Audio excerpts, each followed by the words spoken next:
What is up, guys? So I just wanted to make a quick review on the flex fuel kit from Cobb, and also my Pro-Tune, to just kind of, give you guys an idea of what we're working with here. So I've been running flex fuel now for about a month, a little bit longer, and this is going to be my cold start. I am currently running about 55% ethanol, I believe. So we'll get the exact reading once I turn the car on. Starts right up. Now, I know a lot of people say when you go flex fuel that you're going to have issues with cold starts, and that has not been the case with me at all, even with higher ethanol contents. Now, I know once you're running full E85, that's when you start having, serious issues trying to start the car, but right now it is 35 degrees out, and I'm at 52%, 53% ethanol, and the car fires right up every single time. So I'm going to go ahead and kind of explain how the car's been running and everything like that, and give you guys an idea of whether it's something you want to do or not. Alright, so this might be a little bit annoying, but I have to hold the camera the whole time because my camera mount will not hold the camera anymore. My car rides so bumpy, and I live on bumpy roads, and for some reason the suction cup just keeps falling off, and I'm done with it. So I'm gonna hold the camera, and I'm gonna go home and order a new suction cup, or a new mount itself. But I probably won't have that for a while, so I'm just gonna make the video anyways. So bear with me here. The flex fuel. Now, here's a few things I don't like. One thing I don't like is that, every single time you fill up, you're supposed to, and I would highly recommend putting in ethanol stabilizer. Now, it's really not that expensive because you're going to save money on fuel. When you're getting the ethanol, you're going to save money because ethanol is cheaper, but at the same time, you also have to buy the stabilizer, and you still got to run regular gas if you're running flex fuel. So running E50, E60, whatever you're running. So it's definitely, it's kind of annoying every single time you fill up, adding that to your tank. And then it's also annoying because you always got to do two transactions. You can't go up to a pump, swipe your card, and then fill up, with ethanol, and then turn around and fill up with gas. You got to swipe your card twice. And you gotta do one transaction, wait for the thing to shut down and get ready for the next transaction, then fill up with gasoline. Now that gets annoying, but it's really not that bad. It doesn't take a whole lot of extra time, but it is something that gets annoying. I'm also going to constantly have to be changing hands because my arms get tired really quick. Really that's the only major thing that kind of annoys me. Besides that, everything else is great. It's just the fill-up process can be a bit tedious, and that you're supposed to also run a, just a regular tank of gas on once a month. It's once a month you're supposed to. So I know a lot of people don't do that. A lot of people say you don't have to run, a regular tank every month, that, your car will be fine. But I do it just in case. I want to make this fuel pump last as long as it can, because obviously it's not a fun thing to have to do all the time, and just shelling out the money for a new fuel pump once every 3-4 months isn't ideal at all. But I haven't had any cold start issues. I haven't had any fuel pump issues or any fuel oscillations yet. So as of now, at about a month of running it, and now that it's nice because I ran it in the warm, and I've just transitioned from warm to cold. So it went from being 50s, 60s, 70s down to 30s and 40s, and I haven't noticed any difference in the power, the start, and the starting, the idling. Nothing seems different at all. Now, the tune itself, the flex fuel tune itself, is great. I went through Phatbotti tuning, and Ron Watson tuned my car, and I love it. The car is really quick. It makes good power. If you haven't seen my quarter-mile video, I did run this at the quarter-mile and ran, I believe it's 12.3. I can't remember off the top of my head, but it ran a good time. The car ran great that day. I could only run one pass, but I've also, I've done, plenty of races and shit with other people, and it pulls really good. Now, the power level's great.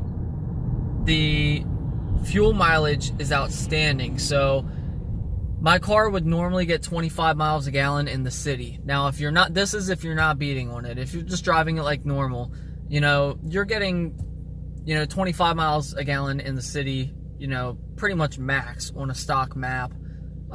With the Cobb map, I actually saw a little bit more, but now running the flex fuel map on E50, I've been getting about 30 miles per gallon city. Now, I'm not in a like New York or anything crazy where, you know, it's stop and go, stop and go, stop and go, but there's a lot of red lights, there's a lot of stop signs, and there is a lot of traffic.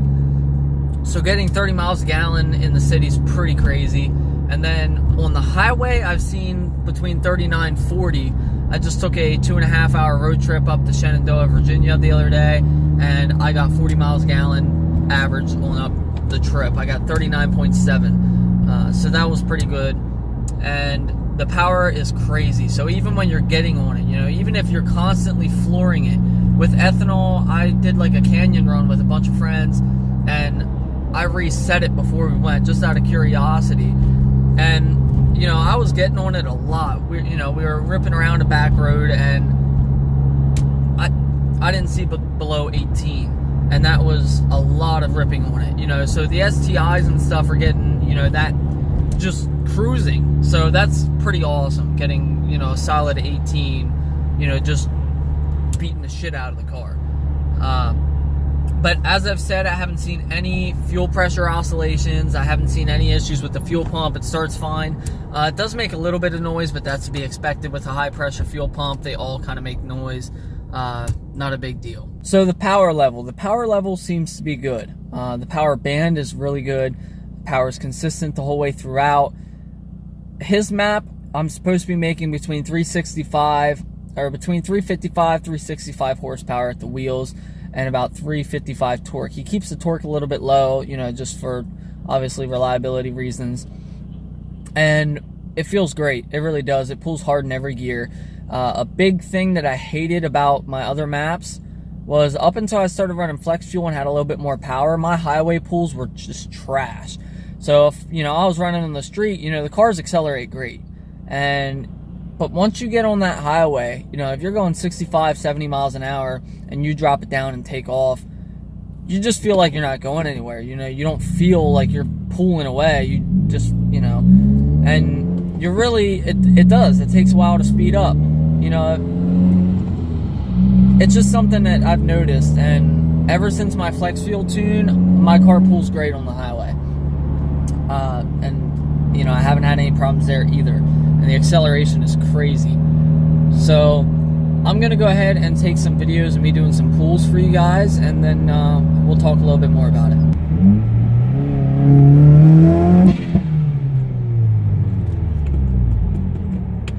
So second pull's really good. Third pull's good.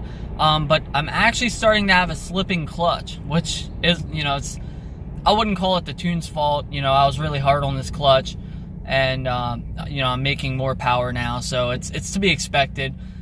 But the clutch is slipping now. So if I try and get on it in third, right around 3,500 RPMs, it'll slip. It's a little confusing because it doesn't slip if it's over 3,000 RPMs. Or sorry, 3,500 RPM. So if I rip through first, second, third, fourth, fifth, it doesn't spin at all. You know, I don't have any slippage. But if I try and do like a third gear pull or a fourth gear pull or anything like that from like 30, you know, 3,000, 3,500 RPMs, it'll slip. So I can show that to you here. It's really, the clutch isn't gone, but so here I'll do a first gear pull. So as you can see, she scoots. I mean, it's a fun running car for sure now. It definitely woke this thing up. So it's awesome. I love it. But I'll show you this slippage here. There it slipped a little bit. It's hard to tell in the video. It really is. But it definitely slipped right there a little bit. So anyways, I will... you know, I'll end up putting in, you know, a clutch here soon. I want to do the ACT with the lightweight flywheel, and I guess it's the street performance clutch they have. It's like a stage 1 or stage 2, but it's rated for over 400 horsepower at the wheels. And honestly, I'm pretty much done with power mods for a good while, so I don't want to get a clutch that's too heavy for my setup. But I'll go ahead and do a longer pull now.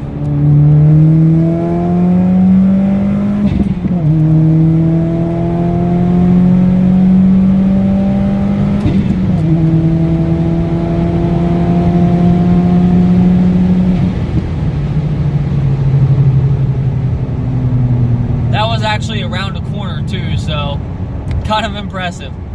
So it pulls really good. I can max this car out so easy now. The car maxes out at 144 miles an hour, and you know, that's just a factory. There's no way to get around that. But it maxes out at 144, and it took forever to get there before, and now it just keeps pulling and pulling and pulling until you're at 144, and you'll literally feel the car just stop. It feels like you hit a brick wall. It's kind of funny how it works, but anyways, there's the pulls. Let's get back to this thing. As you can see right now, those are just after those few pulls I did. I was averaging 32 before all the pulls I just did, and it only brought me down to 29.7. So it's pretty cool. So anytime I talk to someone about my, you know, my flex fuel tune, everyone right away wants to know how much it costs. The tune itself was, I believe, $700. The flex fuel kit was another $650, and all my stage 2 stuff, I mean, I would have to add it up, but you know, it was up over $1,000, you know, or up over close to $2,000, I believe, for everything. But the flex fuel tune itself was $700, and then obviously the Cobb flex fuel kit was another $650. All said and done, I mean, the money I have into all of my mods. So currently, right now, I have TGV deletes, EGR deletes, Catless downpipe, a factory STI midpipe with a resonator in it, the ETS muffler deletes, ETS intake, Boomba bypass valve, a Mishimoto cold air box for the ETS intake. I have the Mishimoto dual baffled catch can set up. I also have the Perrin pitch brace, Perrin pitch stop, Perrin brass shifter bushings, which obviously none of that really amounts to power. But then I also, what else? The Grimmspeed electronic boost control solenoid. Obviously the Accesport, the flex fuel kit. I think that's it. Obviously your boost, boost pills removed, obviously, because you're running the, oh my god, running the electronic boost control solenoid. So that's about it. I don't have a charge pipe right now. Still in the stock turbo, stock clutch. You know, definitely I want to upgrade the turbo eventually, but that's something that's going to wait for a while. I definitely want to do the turbo. I want to get a charge pipe. I thought about a front mount for a while, but my top mount supports over 400 wheel, and I don't plan on peaking over that. A lot of people are going with external wastegates, and they're running a lot more. But at the end of the day, I still love it. You know, it's a base model WRX, makes way more power than a stock STI, and I calculated all the money I've spent in total on everything. And this is wheels, this is wheels, tires, all the performance mods, every single thing that's done to my car, sitting at 370 wheel horsepower, and looking pretty while doing it. I'm still $4,000 under what it would cost for a brand new STI. Now, I bought this car used for $22,000, and which was a steal when I bought it. And the STI, if I would have bought this brand new, the STI, you know, you're looking at what, almost $10,000 more to get an STI, and it's just ridiculous, because to me it is. I love the STI, I love the EJ motors, they're awesome, but I think what I'm working with here is pretty good.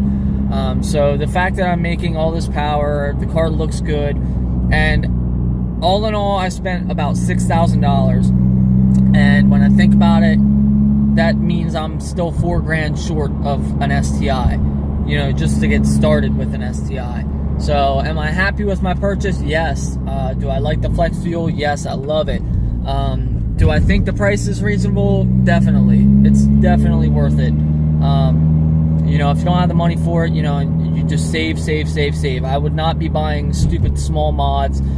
If you really want flex fuel, don't make the mistake I did. I went and I got everything. I got a stage 2 Pro-Tune, and then I decided I wanted flex fuel. It's going to cost you more money. I got lucky, and Ron worked with me because he tuned my car before, a couple weeks prior, and he ended up giving me the same rate. So instead of $700, I only paid $400 for the flex fuel tune, but I had previously just paid $300. A lot of other tuners won't do that. They'll still charge you anyway.